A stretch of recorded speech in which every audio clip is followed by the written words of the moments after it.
So during Vijayanagar empire जो foreign के travellers आए थे, तो उनके बारे में ये इस बॉक्स में दिया हुआ है, एनसीईआरटी बुक। आपकी बुक में भी कहीं ना कहीं दिया होगा ऐसा। तो बहुत सारे आते थे और ये पुर्तगीज आते थे, ठीक है। तो डोंट प्रोनाउंस पुर्तगीज, Portuguese, it is a correct pronunciation. तो ये आते थे और उनको बहुत उनका वो खातिरदारी या कहना चाहिए आदर सत्कार या वो उनकी अच्छी तरह से रखा जाता था। तो वो घोड़े बेचने आते थे यहाँ पर, to sell horses. And on a lighter note, वो सोते नहीं थे, कहते नहीं घोड़े बेच के सोना, लेकिन वो हॉर्स ट्रेडर्स थे। अब राजा कहता था कि भाई आप हमारे पास ही रहिए, हम आपको सारी सुविधाएं देंगे जब तक आप यहाँ हैं, और नहीं तो आप दुश्मन वाले जो हमारे दुश्मन है, आप उनको ये घोड़े जाकर बेचेंगे एनिमी किंगडम्स में। तो ये उस टाइम में ट्रेड होता था। इसके साथ साथ पुर्तगीज कई चीज़ें उन्होंने इंट्रोड्यूस की, पोटैटो और ये जो चिली है, हरी मिर्च है, और इसके बाद वो जो तरीका होता है दूध से जो पनीर बनाने का, एक तरह से जो एडवांस मेथड, तो वो उनका कंट्रीब्यूशन रहा इस मामले में। तो ये हॉर्स ट्रेडर्स हुआ करते थे। तो इसमें एक डोमिंगो पाएस, ठीक है। तो ये डोमिंगो पाएस नाम के ट्रैवलर थे जो जिन्होंने अपना रिकॉर्ड या डायरी बनाई डिटेल्स के साथ अबाउट विजयनगर कैपिटल।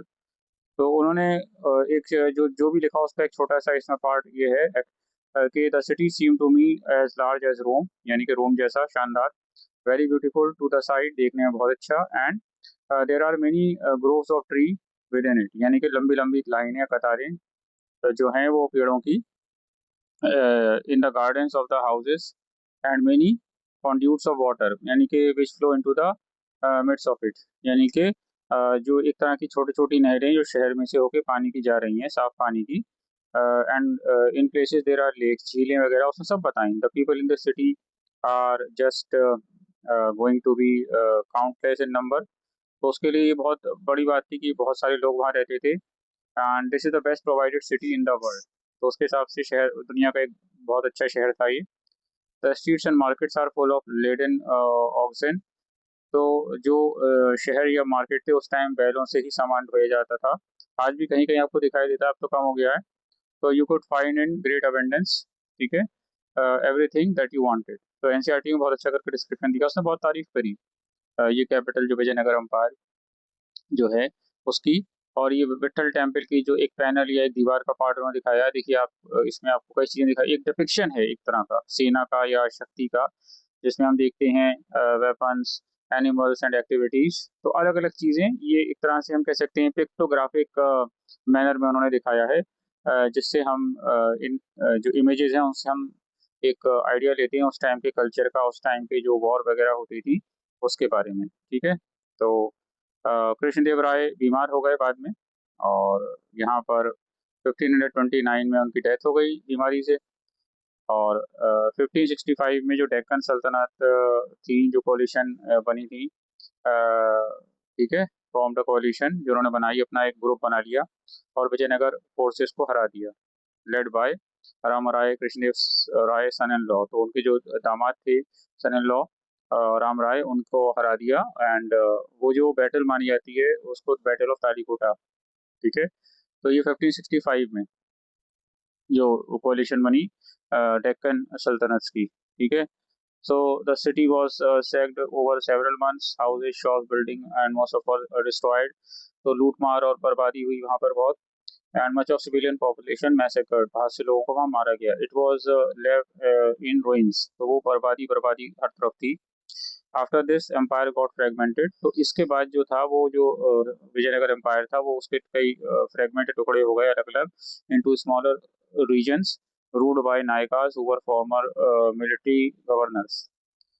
तो मिड 17 सेंचुरी तक आते आते ये जो एम्पायर थी पूरी तरह से खत्म हो गई। तो जो उनके गवर्नर थे पुराने, तो उन्होंने अपने जो रूल बनाया नायकास, ठीक है, अलग अलग रीजन्स में। तो ये आपके बुक में भी मैप्स दिए होंगे अलग अलग, कहीं पर ईस्टर्न गंगा डायनेस्टी, तो ये देख लीजिएगा एक बार, हो सकता है मैप वर्क आए। होयसला डायनेस्टी और विजयनगर एम्पायर। तो ये एक सुनहरा या गोल्डन पीरियड था साउथ इंडिया की हिस्ट्री में, विजयनगर एम्पायर। इसके बाद जब हम देखते हैं India witness a period of political fragmentation, तो ये मुगल से आने से पहले की जो आपको मैं एक चीज़ बता दूँ कि दिल्ली सल्तनत के बाद जो है जो बिखरने लगी, उसका भी जो हम कहते हैं डिक्लाइन हुआ। तो पॉलिटिकल फ्रेगमेंटेशन बहुत रहा, पावर स्ट्रगल, छोटे-छोटे राज जो किंगडम्स थे उनमें आपस में खूब लड़ाइयाँ होती रहीं, राजपूत, अफ़गान और अर्दिया डायनेस्टी जो भी थी आपस में काफ़ी खींचम-तान मची रही, टग ऑफ वॉर, ठीक है? तो इसमें जो है नॉर्थ वेस्ट फ्रंटियर जो आपका अफ़गानिस्तान साइड से हम कह सकते हैं, नॉर्थ वेस्टर्न साइड से मुगल्स का आना हुआ। तो मुगल जो थे वो तैमूर और चंगेज़ खान, जिसको जेंगिस खान इंग्लिश में लिखा जाता है, तो उनके वंशज या हम कह सकते हैं उनकी फैमिली ट्री में से थे। और जो अपने साथ वो अपने तरीके लाए सेंट्रल एशियन जो उनकी विक्ट्रीज़ थी या कॉन्क्वेस्ट थी, और उन्होंने एक बड़ा एम्पायर यहाँ बनाया। तो एक न्यू जो एम्पायर बना या न्यू एरा यहाँ पर, जिसने इंडिया की पॉलिटिक्स या कल्चर या आर्ट, आर्किटेक्चर सबको जो है सब पे अपना असर डाला या it affected in this manner. So ये देखिए, ये आपको ये जो एक तरह का एनसीईआरटी में बड़ा प्यारा सा ये पेंटिंग दिखाई, जितने भी म्यूजियम्स हैं आप देख सकते हैं दैट इस तरह की जो पेंटिंग है बैटल ऑफ पानीपत, तो यहाँ पर उन्होंने तोपें दिखाई हैं, तो ये आपका अराइवल हुआ। तो इनके आने से पहले भी आपस में बहुत छोटे-छोटे स्टेट्स या राज्य थे जिनमें आपस में खूब मारामारी चल रही थी पावर के लिए। और उसके बाद ये मुगल एम्पायर की जो नींव रखी, तो ये बाबर जो थे उन्होंने रखी थी टर्किश मंगोल रूलर, ठीक है? टर्की किसमें लिखा हुआ है, लेकिन हम टर्किश मंगोल रूलर और मिलिट्री स्ट्रैटेजिस्ट, यानी कि इनको अच्छी जानकारी थी युद्ध की। आज मिलिट्री साइंस एक सब्जेक्ट है, इसको लोग पढ़ते हैं। और इनके पास कम फौजी थे, लेकिन इनके पास एक ये था कि भई इनके पास बारूद था और तोपें थी। तो Samarkand turned his sights to India, who having been thrown out of Samarkand. तो आज जहाँ उज़्बेकिस्तान है, वहाँ से ये इनको वहाँ से जाना पड़ा था और वहाँ से ये आए और फिर इंडिया की तरफ इन्होंने डिसाइड किया आना है, ठीक है? तो डिसेंडेंट ऑफ तैमूर, तो ये तैमूर के वंश से थे, तो बाबर डिफीटेड इब्राहिम लोदी। तो इब्राहिम लोदी को हराने के बाद जो बैटल ऑफ पानीपत है, ये इम्पोर्टेंट एक हम कह सकते हैं turning point in the history of India, 1526।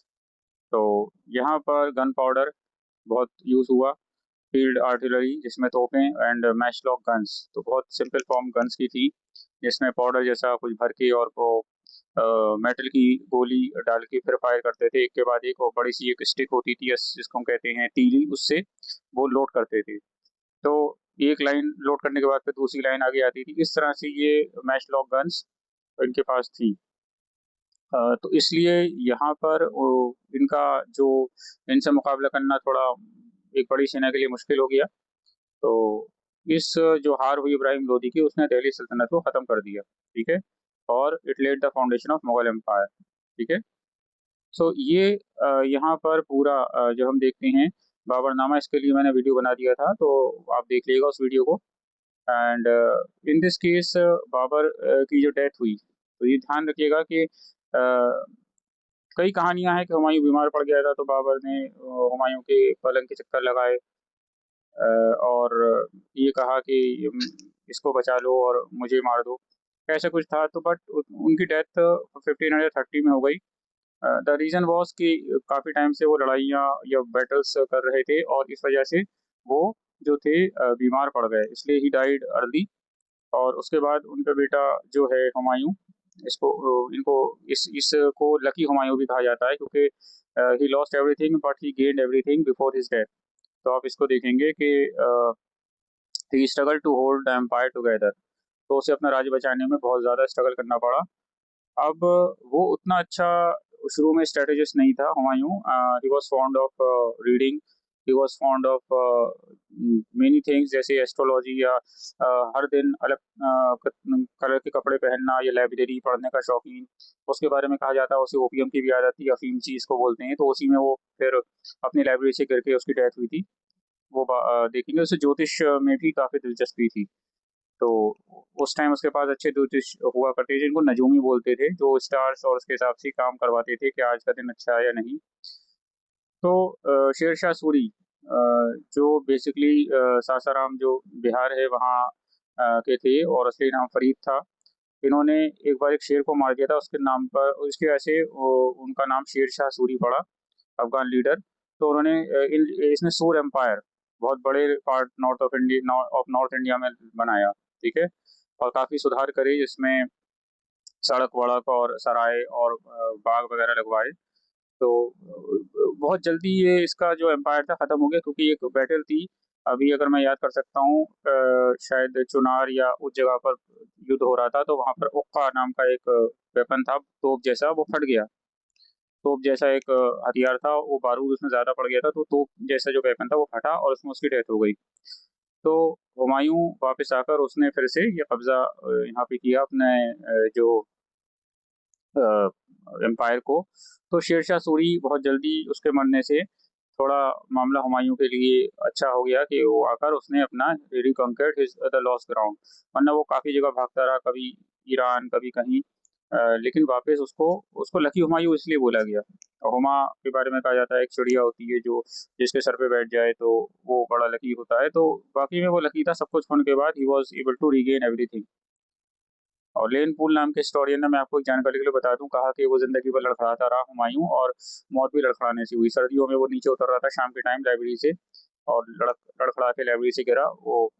और शायद परहैप्स दीन पनाह नाम था लाइब्रेरी का, ये तो खैर अब याद नहीं है, बट हाँ, उस अपनी लाइब्रेरी से वो गिरा था, and he got a serious injury, and he died because of this serious head injury.